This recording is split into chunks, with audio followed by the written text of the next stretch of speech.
Good evening, y'all. This is Spencer Cat.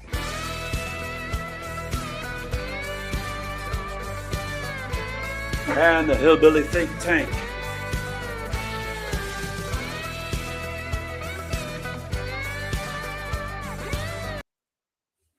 Welcome to the Hillbilly Think Tank, coming at you live from Tunnel Hills here in Hardin County, Kentucky, where I'm running for Magistrate District 3.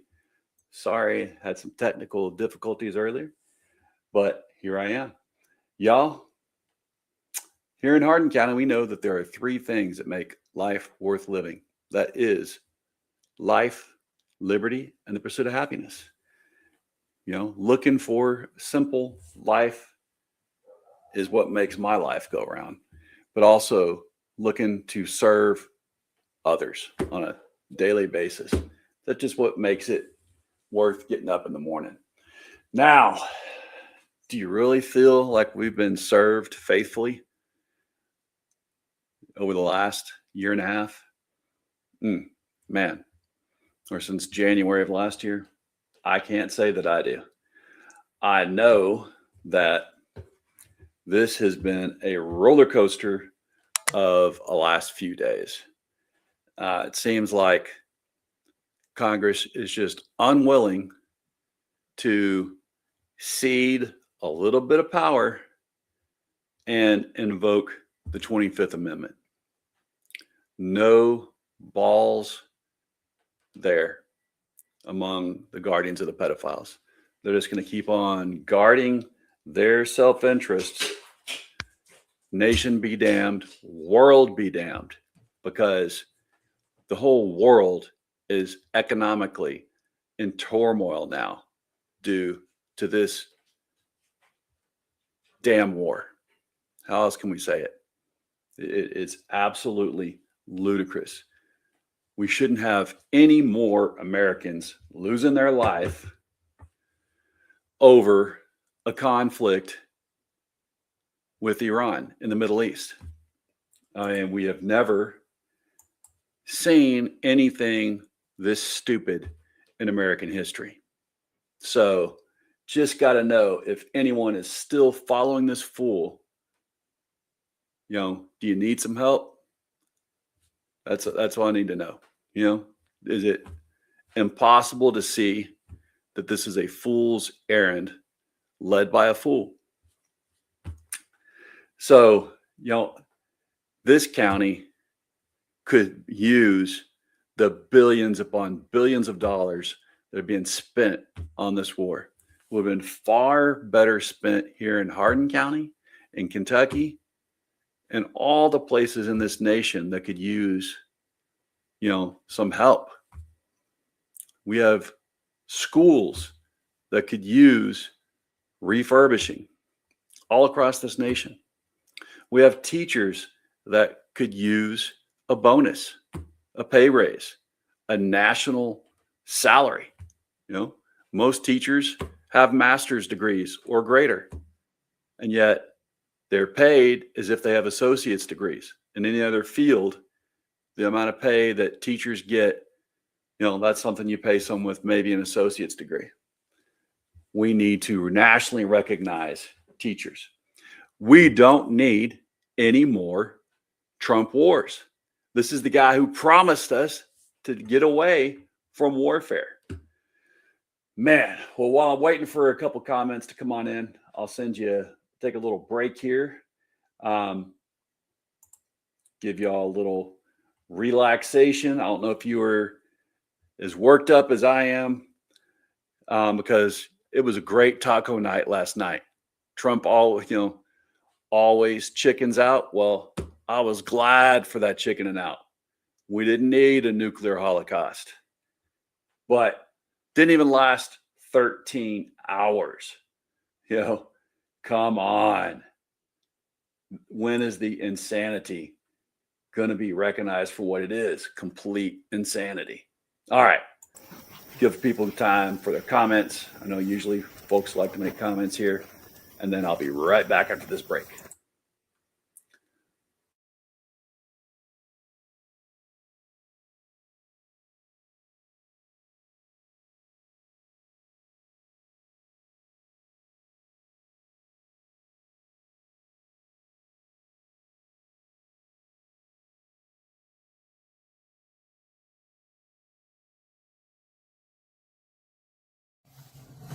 prove myself in cold cases.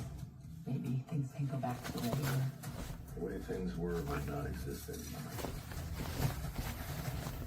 Val, need a word. Harry.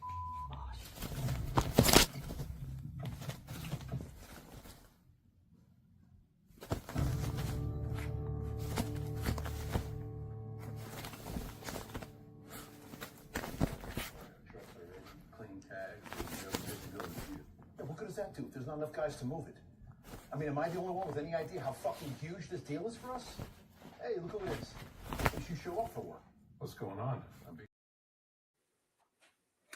All right, y'all. So less than 13 hours into a so-called ceasefire, Netanyahu decides to start launching missiles at the capital of Lebanon, Beirut.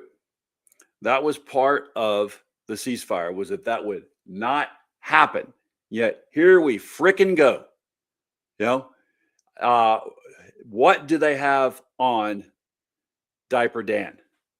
That Diaper Dan can't just say, hey, Netanyahu, we're not going to give you any more money this year for your military toys if you don't cease and desist. You know, what is it that they've got on him? Are they feeding him crazy Kool-Aid? I don't know. I'd like to know, because we're once again in a situation where we can just see Captain Bone Spurs getting spun up one more time, you know? And do you know, though, that in this ceasefire, America is actually worse off when it comes to the Strait of Hormuz than it was before this goddamn war started? We now have to pay $2 million for each ship that America brings through the Strait of Hormuz. And anyone that is considered to be our ally has to do the same. There weren't any tolls on coming through the Strait of Hormuz before this war. But now we gave Iran a chance to show that there actually are pretty, big swinging dicks in the Middle East, that they've got more strength than they imagined. What did we get out of this bombing campaign? We have not defeated them with bombs. We've lost more American lives than we ever should have. 0 is what we should have lost. We've lost countless aircraft, as I put on last night, cost us $1.6 billion in loss in aircraft, drones. This whole thing is nothing but a boondoggle, and it is bringing the world order to its knees. And for what? For who? So, all right. If we don't think that I'm, coming up with anything intelligent enough, let's hear someone else give their version of it. Another vet has got something to say. But first, we'll take a look at what Beirut looked like today in the so-called ceasefire. Ya Allah, Ya Allah. Shabab, Shabab. So that doesn't look like a ceasefire at all. Smart fucking parking lot. Oh, yeah, we did. We threatened him. See, Elbridge Colby, the Undersecretary of Defense, dragged the Vatican's U.S. rep into a closed-door Pentagon meeting and told him the United States has the military power to do whatever it wants. The Catholic Church had better take its side. And then, because these guys cannot help themselves, someone in the room brought up the Avignon papacy from the 14th century. That's when the French monarch was so pissed that the Pope chose the German monarch to be the head of the Holy Roman Empire that he put a hit out on the Pope, then forced the Pope to live in the Avignon region of France so the Pope would be under French rule and French laws. That's the historical reference a U.S. defense official chose in a real meeting that actually happened with the French cardinal who is the Vatican's representative to the U.S. And the Pope's crime? Well, Leo gave a speech saying war was bad and diplomacy based on force was replacing dialogue. Devastating stuff. Truly threatening. Absolute lunatic. The Vatican has taken this seriously. They canceled Leo's U.S. visit for the 250th anniversary. And of course, Pete Kegsbreath, his Pentagon called the whole meeting respectful and reasonable. We threatened the Pope, and I guarantee you MAGA still thinks we're the morally superior nation. What the fuck? Did we just threaten the Pope? Like the Pope, God's guy. The vicar of Christ, the dude in the funny hat who lives in a country the size of a Walmart fucking parking lot. Oh, yeah, we did. We threatened him. See, Elbridge Colby, the Undersecretary of Defense, dragged the Vatican's U.S. rep into a closed-door Pentagon meeting and told him the United States has the military power to do whatever it wants. The Catholic Church had better take its side. And then, because these guys cannot help themselves, someone in the room brought up the Avignon papacy from the 14th century. All right. So, threatening the Pope now. I mean, we know that Whiskey Pete Kegsbreath did not allow Catholics to have a Friday service in the Pentagon on Good Friday during Holy Week. But he did announce that he was having a Protestant service, and he actually led one of the wartime prayers there. That is cringeworthy, but hey, you know, I guess he has got balls of steel. Thinks threatening the Pope is something holy. I mean, come on. How far back is this administration trying to take us? How far back into the past? Back to when Protestants and Catholics are fighting each other? I mean, come on. We've come beyond this in America. Most places have, at least. This is just absolutely something that I never really thought I would see in my lifetime, but here we are.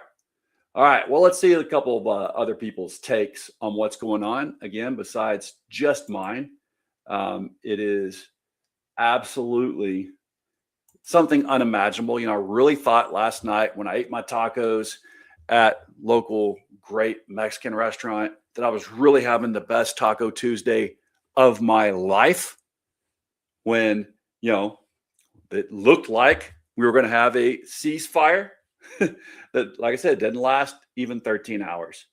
But all right, what else do we have as far as craziness that we can hand out in this world?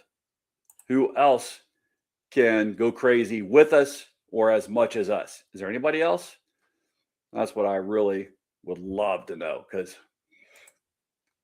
I think we're driving the crazy train right now. Here's Donald Trump attempting to negotiate peace talks with Iran. Yeah, sure. Get down.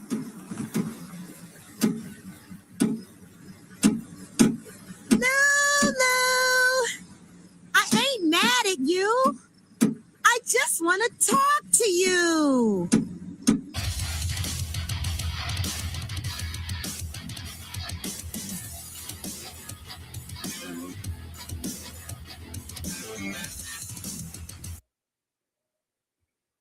So let's just look. The most important thing here is this line. We received a 10-point proposal from Iran and believe it's a workable basis on which to negotiate. Okay, let's take a look at what that 10-point plan actually is. All right, the 10-point plan includes all of these amazing things for the United States. What a victory. Commitment to no further aggression, continuation of Iran's control over the Strait of Hormuz, acceptance of uranium enrichment. So, you know, I guess that Iran can never have a nuclear weapon. Guess that was a fucking lie, huh? Lifting all primary sanctions, lifting all secondary sanctions, termination of all UN Security Council resolutions, termination of all Board of Governor resolutions, payment of financial compensation to Iran for everything we've destroyed, withdrawal of U.S. combat forces from the region, and cessation of war on all fronts, including against Hezbollah in Lebanon. And that number 10 is going to become very, very, very important as we move forward in this video. Now, all right. So this coming from the man who says he is the master of the art of the deal. He claims to have written a book on how to make a deal. And that's the deal. This deal is far worse than anything that was there before when it came to Iran. Like I said, we're going to have to pay $2 million per ship that any U.S. flag-waving ship tries to bring through the Strait of Hormuz. And any ally of ours is also going to have to pay that. Any ally of Iran is not going to pay that. But there is a toll now for coming through the Strait of Hormuz. There was not one before this frickin' war started. And yet, here we go. These are the 10 points that we agreed to with Iran. Iran is coming out with more money after the war than they had before the war started. Come on. This is your deal maker?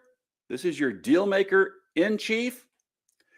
Under the Iran nuclear agreement that President Obama made, worldwide nuclear inspectors could go anywhere they wanted in Iran at any time they wanted and inspect and make sure that they didn't have but 10% capability, that the only nuclear capability they had was for making nuclear energy, not nuclear bombs, that they could never have enough fission materials to do that. But when Diaper Dan became president number 45, he ripped up that deal and set us on the course that we're on right now. Somebody tell me how this right now is a better place than we were in 2 months ago. Man, worldwide chaos and this. Now, obviously, the MAGA neocons are crashing the out this morning over this. The Larry Loomers, the Mark Levines, absolutely furious that, well, they fell for it again, huh? Now, to be honest, guys, I thought this was fantastic. This was like the best possible case scenario for everyone involved. We said this from the very start of the war. Best case scenario here is Donald Trump completely surrenders. He walks away. He declares total and utter victory. Nobody believes it, but it's okay because his ego gets a little pat on the back, even though he's being laughed at on the world stage. And we stop wasting hundreds of billions of dollars in American soldier lives in a war in the Middle East. And potentially we leave the Middle East. I think it would be absolutely fantastic. So I'm all about this deal. I'm not going to knock Trump for this. Again, it's the opposite of everything he promised his own base, but it's great for the American firsters and the people who actually care about America and the economy and all these different things, right? We're getting out of this war and potentially out of the Middle East completely, right? Great stuff. However, there's one loser in this 10-point plan, one really big loser, and that's our greatest ally. And so they've got no fucking interest in letting this ceasefire go through. And in fact, they've already made sure it's not going through. Oh, but real quick, forgot to mention, that's not all. There's also some additions to that 10-point plan, and that is to comply with the ceasefire. Trump's agreed that all American oil tankers passing through the Strait of Hormuz would be required to pay Iran a fucking $2 million per tanker fee. All right. So I'm not the only one reporting on it, you know? Absolutely. This, to me, I'd keep asking, did someone slip me acid and I didn't know it? Because this is freaking absolutely unbelievable.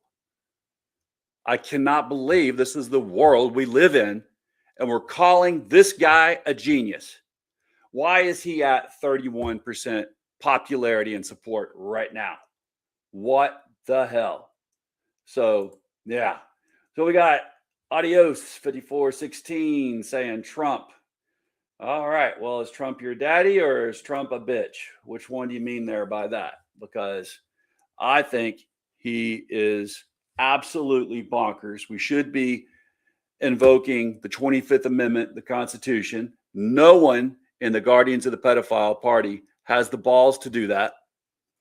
No one has the gumption to say, hey, I've got to save the world from going to the brink again of nuclear holocaust and disaster.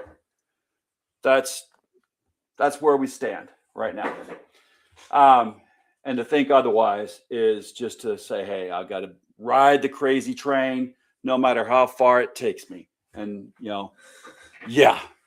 All right. So, on other news fronts, Israel has now hit Lebanon with the heaviest airstrikes of the war, killing 89 and wounding 700. I mean, Netanyahu will not be happy unless we are on the brink of nuclear war. He just will not be happy unless he can push us there. So, reporting here, it says in Beirut, reporters saw people on motorcycles picking up wounded and transporting them to hospitals because there were not enough ambulances to transport the wounded and get them in time. So this is just not at all anything that we can keep on rolling with in this world. The toll for Israel's Lebanon strikes, right? Yeah. It's gone to 254 dead, over 1,100 wounded in the war's deadliest day. So, yeah. The Iranian president, Masoud Pezeshkian, says ceasefire in Lebanon was an essential condition of his country's agreement with the United States. So he says, all right, ceasefire over. What kind of absolute chicanery are we getting into? Does anyone not understand this? Is it just me? All right. So let's go back to the Epstein files. Pam Bondi got fired, and the Department of Justice is now using that as an excuse for her to skip the Epstein deposition. The subpoena was to her by name. You don't get out of testifying to Congress because Trump fired you right before your deposition. I've said it before and I'll say it again. This is the biggest cover-up in U.S. history. Absolutely outrageous. And I have to agree with her and him. Nothing more outrageous, between the war and, this is all just one big cover up. And we're sending the world into chaos in order to cover up the Epstein files. All right. So Trump is saying U.S.-Iran talks will be behind closed doors. Well, there's obviously not going to be any more talks now. So, only one group of meaningful points were acceptable to the United States, but he gave no other detail about the negotiations. Well, yeah, because everyone should be outraged over what America is now going to have to pay, or was going to have to pay, if this ceasefire had stayed on, but it didn't stay on. So, all right, y'all. Hey, Tom Armstrong, good to see ya. Tom said he missed the start. Well, Tom, yeah, just talking about how Taco Tuesday, I thought it was one of the most delicious Taco Tuesdays I ever had. Wife came home from work. I said, babe, it is the most amazing Taco Tuesday of our lifetime. Let's go get some real tacos because Trump chickened out like he always does, right? Trump always chickens out. We needed that chicken out instead of nuclear holocaust. But Tom, as you probably know, less than 13 hours later, it's all back on again. And yeah, I agree, Tom. He says he still find myself reflexively typing Pammy Pooh's name as Blondie instead of Bondi. Yeah, Bimbo should that be added to it too. All right. Oh my God. So, y'all, we can't keep doing this yo-yo back and forth between crazy train and semi-crazy train, right? Semi-crazy for this regime and this person would be enough to get anyone else committed. How no one is having the balls to say, hey, we should have voted on this war and we're bringing back the War Powers Act that belongs to Congress. They don't have the balls to do that. They don't mind sending us near nuclear holocaust because they're all got their American Israel Public Affairs Committee money, their AIPAC money coming in.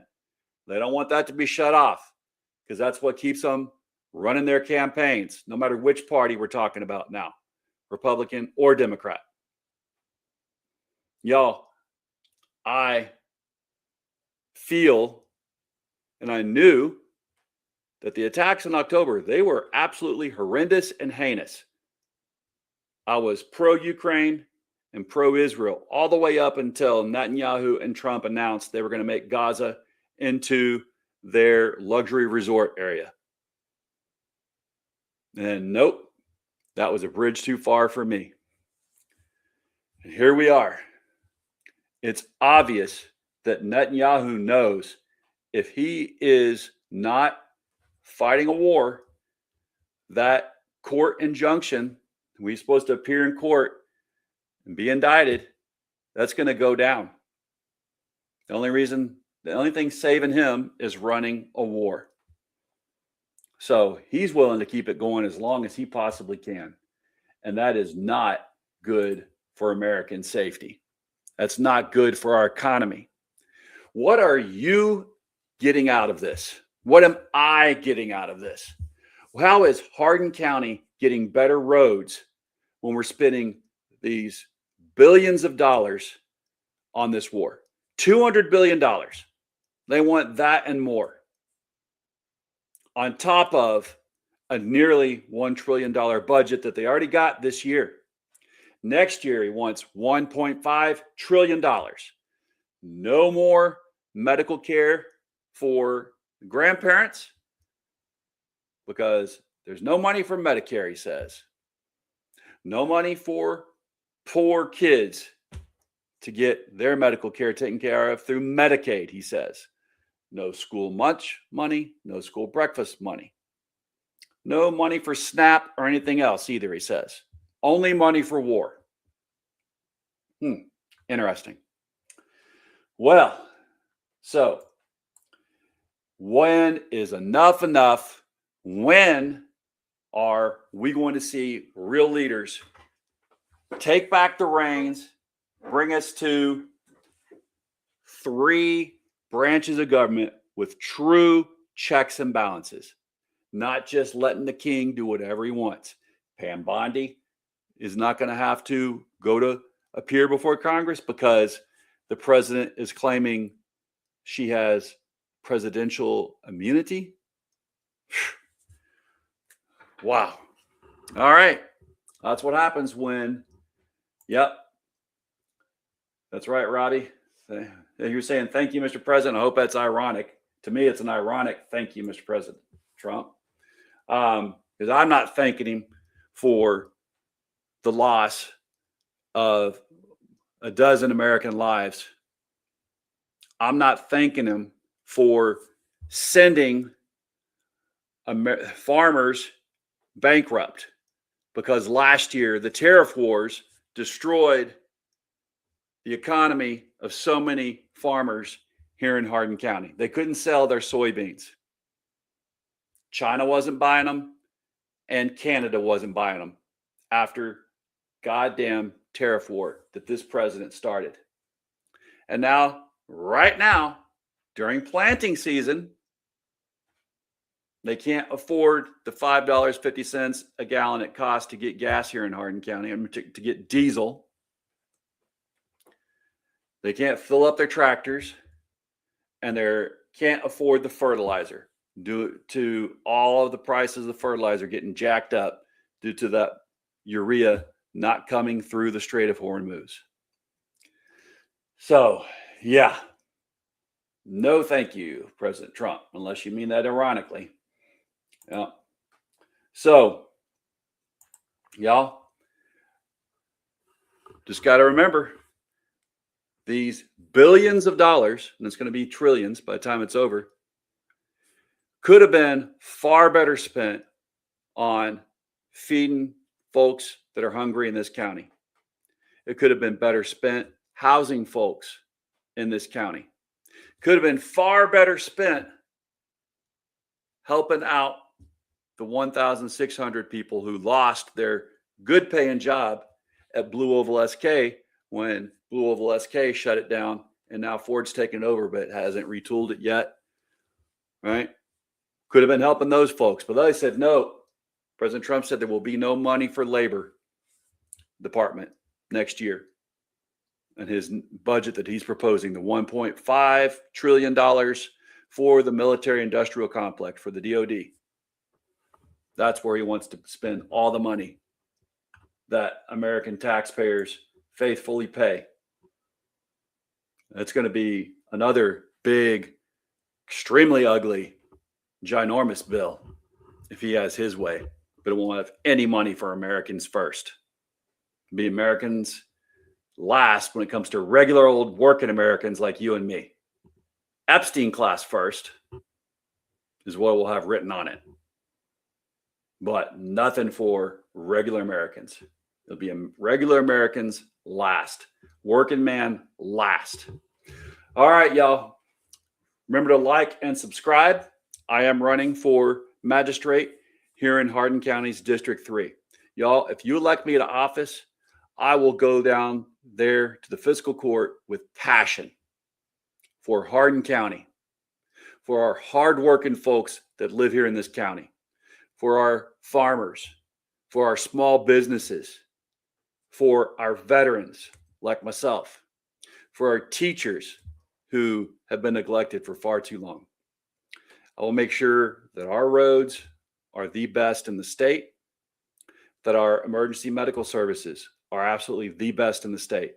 And that promise that we put out there, that there will be a public transportation system run by the county, that will come to fruition if you elect me to District 3 as magistrate.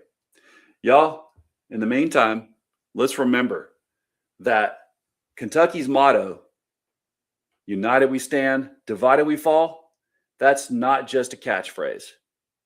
That is the bedrock of this state, of this county, of who we are as Kentuckians. So I know that I am my brother's keeper. I am my sister's keeper. And we all, when we love our neighbors as ourselves, there's no way we can be divided. So there's no way we can fall, no matter what we go through. We will come through this together. All right, y'all. Bless your corazón, which is Spanish for heart. And do not forget those deployed overseas tonight. Many of them, my brothers, my sisters. Let's thank them for real by bringing them home.